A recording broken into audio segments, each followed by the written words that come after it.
সূচের শেষে একটি ছিদ্র থাকে যার দ্বারা আমরা এই সুতো পরাতে পারি, আর তারপর সূচের সাহায্যে এই সুতো দিয়ে বস্ত্র সেলাই করা যায়। কিন্তু যদি সুতোটা সোজা করে ধরা না হয় তাহলে সূচে কখনো এই সুতো পরানোই সম্ভব নয়। যদি এতে কোনো গিঁট পড়ে তখন তা কখনোই এই ছিদ্র দ্বারা প্রবেশ করা সম্ভব নয়। ঠিক এইভাবেই যদি আপনি কারোর জীবনে প্রবেশ করতে চান, কারোর অন্তরে প্রবেশ করতে চান, তাহলে আপনাকেও সহজ থাকতে হবে। এতে কোনো গিঁট থাকলে চলবে না, অর্থাৎ মনে যাতে কোনো মালিন্য না থাকে, যেন কোনো কুচিন্তা না থাকে। যদি এসব থাকে তাহলে আপনি কখনো কারোর জীবনে প্রবেশ করতে পারবেন না। আর যদি কোনোভাবে আপনি প্রবেশ করেও যান তাহলে তার মনে ঘর করতে পারবেন না। নিজেকে এই সুতোর মতন করে তুলুন, সহজ।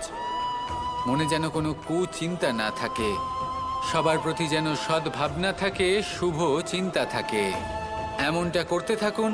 এমন একটা দিন আসবে যেদিন এই সমস্ত সংসারের ব্যক্তির মনে আপনি বাস করবেন, আর তখন এই মন প্রসন্ন হয়ে বলবে, রাধা রাধা। বন হলো আমাদের সবারই প্রিয়। সেখানকার সৌন্দর্য, শান্তি, সেখানকার পরিবেশ আমাদের সকলের ভালো লাগে, এবং সেখান থেকে আমরা কাঠ পাই, যা সংসারে, আমাদের জীবনে আমাদের খুব সহায়ক হয়ে ওঠে। এর দ্বারা আমরা অনেক কিছুই প্রাপ্ত করতে পারি, অনেক বাদ্যযন্ত্র আমরা লাভ করতে পারি। এর অনেকভাবে প্রয়োগ সম্ভব। কিছু কাঠ অত্যন্ত সুগন্ধি হয় যা আমরা ঈশ্বরকে নিবেদন করি, যেমন চন্দন। এবার ভাবুন, একজন অসাবধানী ব্যক্তি, তার হাত থেকে ছোট্ট একটা আগুনের ফুলকি যদি সেখানে পড়ে তাহলে তা সমগ্র বনকে ভস্ম করে দিতে পারে। আর যখন এই আগুন ছড়িয়ে পড়ে তখন তা কাউকে রেহাই দেয় না। অন্য বৃক্ষকে নয়, পাতাকে নয়, ফলকে নয়, কাঁটাকে নয়, কাউকে নয়, পথে যাকে পায় তাকেই ভস্ম করে দেয়। এই ছোট্ট আগুনের ফুলকি। কিন্তু এই ছোট্ট আগুনের ফুলকি সবার আগে কাকে ভস্ম করে? সেই সকল ছোট ছোট শুকনো পাতা, সেই ছোট ছোট গাছের ডাল। ঠিক সেইভাবেই আপনার জীবনে একজন খারাপ ব্যক্তি এসে হয়তো আপনার সমগ্র জীবন ধ্বংস করে দিতে পারে। আর আপনার এই জীবনে এই ছোট ছোট শুকনো পাতা এবং এই ছোট ছোট শুকনো কাঠ আপনার ছোট ছোট স্বার্থ। আপনার স্বার্থের দ্বারা এই অশুভ ব্যক্তি আপনার মনে অশুভ আবেগ বাড়িয়ে তুলবে এবং আস্তে আস্তে আপনার জীবন শেষ করে দিতে পারে। তাই মনে রাখবেন, এই জীবন অমূল্য। আপনি হলেন অমূল্য। এই জীবন যাপন করুন, এবং এই জীবনের কাছে পৌঁছানোর দ্বার আর কোথাও নেই, আপনার কাছেই আছে। আপনার মনে, আপনার বিবেকে, আপনার দৃষ্টিভঙ্গিতে, আপনার ভাবনাতেই আছে। এই দ্বারকে খুলুন, জীবন সফল হবে আর ভালোবেসে বলবে, রাধা রাধা। এই সংসারে 3 ধরনের আবেগ অত্যন্ত গুরুত্বপূর্ণ, যা প্রত্যেক মানুষের জীবনে থাকে। প্রথমটা হলো আনন্দ, যা আমরা সবাই লাভ করতে চাই। দ্বিতীয় হলো ক্রোধ। এটা তখনই আসে যখন আমরা আমাদের উপর নিয়ন্ত্রণ হারাই বা কোনো পরিস্থিতি আমাদের প্রতিকূল হয়ে থাকে। তৃতীয় হলো দুঃখ। এই দুঃখ তখনই আসে যখন কোনো একটা পরিস্থিতি আমাদের মনের মতো হয় না, বা আমাদের প্রিয়জন আমাদের বুঝতে পারেন না, আমরা অমূল্য কিছু হারিয়ে ফেলি, তখন এই দুঃখ আমাদের হৃদয়ে আশ্রয় নেয়। এই 3 আবেগ হলো এমন যে আমাদের জীবনে আসতে এবং যেতে থাকবে। কিন্তু এই 3টি আবেগের বিষয়ে কোন কথাটা মনে রাখতে হবে সেটা শুনুন। যখনই আপনি আনন্দে থাকবেন, প্রতিশ্রুতি দেবেন না, কারণ যখন মানুষ আনন্দে থাকেন তখন তিনি নিজের বিবেক বোধ হারিয়ে ফেলেন। দ্বিতীয়ত, যখনই আপনি ক্রুদ্ধ হবেন, উত্তর দেবেন না, কারণ ক্রোধের বশে যে উত্তরই দেবেন সেটা শুভ হবে না। তৃতীয়ত, যখনই আপনি দুঃখী থাকবেন, কোনো সিদ্ধান্ত নেবেন না, তখন নিজের মনের ওপর, নিজের কর্মের ওপর, নিজের উপর নিয়ন্ত্রণ রাখতে চেষ্টা করুন। যদি এই 3টি আবেগের ক্ষেত্রে এই জিনিসগুলো মনে রাখেন তাহলে জীবনে কখনো আক্ষেপ করবেন না। আসুন আমার সাথে ভালোবেসে বলুন, রাধা রাধা।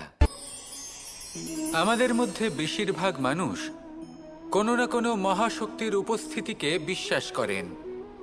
আমরা মনে করি যে এ হলো সেই মহাশক্তি যার প্রভাব, যার কৃপা চিরকাল আমাদের উপর বজায় থাকে। আমাদের কর্মের ওপর, কর্মফলের ওপর চিরকাল তার দৃষ্টি থাকে। আমাদের মধ্যে কেউ একে ঈশ্বর মনে করেন, কেউ বা প্রকৃতি মনে করেন, বা কেউ কোনো গৃহপালিত পশুর মধ্যে মহাশক্তির দর্শন লাভ করেন, বা কেউ কোনো বস্তুর মধ্যে। প্রত্যেকের নিজস্ব বিশ্বাস আছে, কিন্তু সেই শক্তির থেকে আশীর্বাদ লাভের জন্য বা কোনো ইচ্ছে পূরণের জন্য আমরা কখনো না কখনো মন্দিরে যাই। এই মন্দির শব্দের সূত্রপাত কিভাবে, আগে সেটা বুঝে নেওয়া যাক। মন্দির এই শব্দের আরম্ভ হলো মনের দ্বারা, কিন্তু বেশিরভাগ মানুষ যখনই মন্দিরে যান কোনো ইচ্ছে পূরণের জন্য বা ইচ্ছে পূরণ হওয়ার পরে ধন্যবাদ দেওয়ার জন্য, তখন তিনি শুধুমাত্র শারীরিকভাবে সেখানে উপস্থিত থাকেন। তার মন তো সাংসারিক কাজের মধ্যেই ঘোরাফেরা করতে থাকে, তাই না? তাহলে বলুন, এর অর্থ কি? যদি আপনি মন্দিরে নিজের মনকেই না নিয়ে যান, তাহলে তার কি লাভ হবে? মন্দিরে গিয়ে নিজের মনকে ঈশ্বরের চরণে পূর্ণরূপে সমর্পণ করুন। নিজের মন থেকে ঈশ্বরের আরাধনা করুন, আর এই মন থেকেই বলুন রাধা রাধা। মানুষ শুধুমাত্র দুই ধরনের ব্যক্তির সামনেই নত হন। একজন হলেন তিনি যাকে তিনি সম্মান করেন, আর আরেকজন যাকে তিনি ভয় পান। এবার কোনো ব্যক্তি যদি আপনার সামনে নত হন, তাহলে তার পেছনের কারণ কি? আপনার প্রতি সম্মান নাকি আপনার প্রতি ভয়? সেটা আপনাকেই বুঝতে হবে। যদি আপনি এমন মনে করেন যে তাতে কি যায় আসে, ভয় হোক বা সম্মান, কেউ আমার সামনে নত তো হচ্ছেন, যদি এটা আপনার চিন্তা ভাবনা হয়, তাহলে আপনাকে মনে করিয়ে দিই, এই সময় বদলাতে বেশি সময় লাগে না। আজ যে ব্যক্তি আপনাকে দেখে ভয় পাচ্ছে, কাল এই ভয়ের সমাপ্তিও ঘটতে পারে। আবার এমনও হতে পারে যে তার কাছে অত্যাধিক শক্তি চলে এলো। অনেক কিছুই হতে পারে। তাই মনে রাখবেন, যে মাথা ভয়ের কারণে নত হয় তা সময় এলে সবার আগে বিরোধিতা করতে পারে, আর যে মাথা সম্মানের কারণে নত হয় আপনার জন্য নিজের শিরচ্ছেদও সে করতে পারে। তাই সকলকে আপন করে নিন, কিন্তু ভয় প্রয়োগ করে নয়। কর্ম করুন এবং সম্মান অর্জন করুন। শুধু এটাই করুন, আর আমার সাথে ভালোবেসে বলুন রাধা রাধা। কথায় আছে যে স্বপ্ন এবং লক্ষ্য হলো একটি মুদ্রারই দুটি দিক। যতক্ষণ না স্বপ্ন দেখছেন, ততক্ষণ বুঝবেন কি করে আপনার লক্ষ্য কি? স্বপ্ন দেখে যদি নিজের লক্ষ্য বুঝতে পারেন, সেটা পেতে চান, তবেই সেটা লাভ করতে পারবেন। কিন্তু স্বপ্ন এবং লক্ষ্য এই দুইয়ের মধ্যে একটা ভারসাম্য রয়েছে, যেটা বজায় রাখা প্রয়োজনীয়। একে আমরা বলে থাকি পরিশ্রম। দেখুন, যদি আপনি স্বপ্ন দেখতে চান, তাহলে পরিশ্রম ত্যাগ করে নিদ্রা লাভ প্রয়োজন। কিন্তু যদি আপনি লক্ষ্য লাভ করতে চান, তাহলে আপনাকে নিদ্রা ত্যাগ করে পরিশ্রম করতে হবে। তাই আলস্য ত্যাগ করুন এবং সিদ্ধান্ত নিন যে আপনি কি চান। আপনার জীবনের এই তুলাদণ্ডে স্বপ্নের পাল্লা ভারী হওয়া প্রয়োজন নাকি লক্ষ্যের? আমার মতে এই দুইয়ের মধ্যে যদি ভারসাম্য বজায় রাখেন, তবে পথ নিজে থেকেই সামনে আসবে। শুধু সেই পথে অগ্রসর হতে থাকুন এবং আমার সাথে ভালোবেসে বলুন রাধা রাধা। বস্ত্র আমাদের সকলের প্রিয়। এটা আমাদের জীবনযাপনের জন্য প্রয়োজনীয়। আমরা সবসময় চেষ্টা করি সেই বস্ত্র পরতে যা পরলে আমাদের দেখতে ভালো লাগে। কিন্তু কখনো এই কথা ভেবে দেখেছেন যে কিছু বস্ত্র যদি স্বচ্ছ হয়, তাহলে তা পুরনো হলেও দেখতে ভালো লাগে? ঠিক তেমনই, যেমন কোনো খাবার যদি মশলাদার না হয়, অত্যন্ত সুস্বাদু নাও হয়, কিন্তু যদি তা গরম হয়, টাটকা হয়, তাহলে খেতে ভালোই লাগে। ঠিক সেইভাবেই যদি কোনো ব্যক্তি সুন্দর নাও হয়, কিন্তু তার কথা খুবই মধুর হয়, তাহলে সেই ব্যক্তি সকলের প্রিয় হয়। কোনো ব্যক্তি যদি ধনবান নাও হন, কিন্তু তিনি যদি গুণী হন, তাহলে এই সংসারে সম্মান লাভ করেন। সেই জন্য কখনো এই বিষয়ে দুঃখ পাবেন না যে আপনার কাছে ভৌতিক স্বাচ্ছন্দ্য নেই।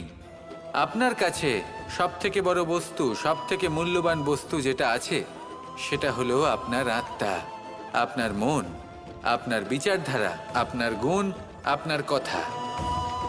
এগুলো সবসময় শুভ রাখুন এবং সবসময় নিজের সাথে রাখুন। এই জীবন সফল হবে এবং প্রেমময় হয়ে বলে উঠবে, রাধা রাধা।